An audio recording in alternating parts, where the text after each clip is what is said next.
أعوذ بالله من الشيطان الرجيم بسم الله الرحمن الرحیم۔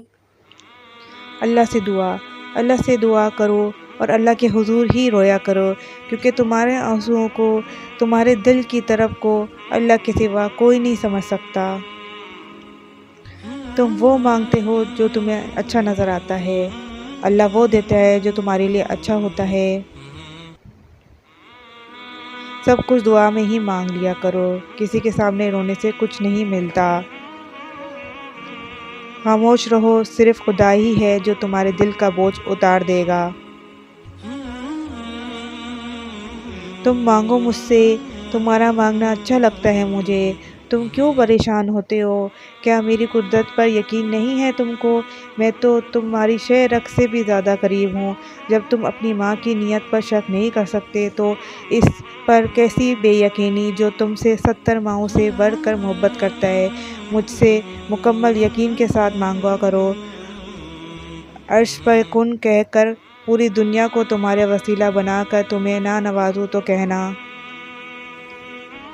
کبھی کبھی زندگی اس جگہ آ پہنچتی ہے کہ آگے کوئی راستہ نہیں اور واپس کا تصور کوئی نہیں، پھر پہنچتے ہوتے ہیں دعاؤں سے، اور پھر کن فیکون سے تقدیر بدل جاتی ہے۔ بس صبر اور اللہ پہ بھروسہ ضروری ہے۔ جب بھی خود کو اکیلا سمجھو تو اپنے دل میں جھانکو، اگر وہاں اللہ پوری شان سے موجود ہے تو تمہیں دنیا میں کسی کی ضرورت نہیں۔ اللہ اصلیت دکھا دیتا ہے، ہر رشتے کی، ہر تعلق کی، ہر محبت کی، ہر انسان کی، سب دکھا کے آدمی سے پوچھتا ہے اب بتا تیرا میرے سوا اور کون ہے؟ دعا میں اتنی طاقت تو ہوتی ہے، وہ لکھی ہوئی تقدیروں کو بھی بدل سکتی ہے، اور جب رب نے اپنے بندے کی دعا مچھلی کے پیٹ سے سنی، پھر وہ کیسے تمہاری دعا نہیں سنے گا؟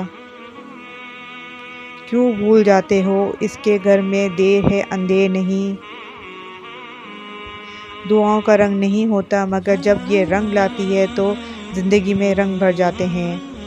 دعا کے 3 پہلو ہوتے ہیں، یا تو قبول ہوتی ہے، یا آخرت کے لیے ذخیر کر لی جاتی ہے، یا مصیبت کو ٹال دیتی ہے مگر رد نہیں ہوتی۔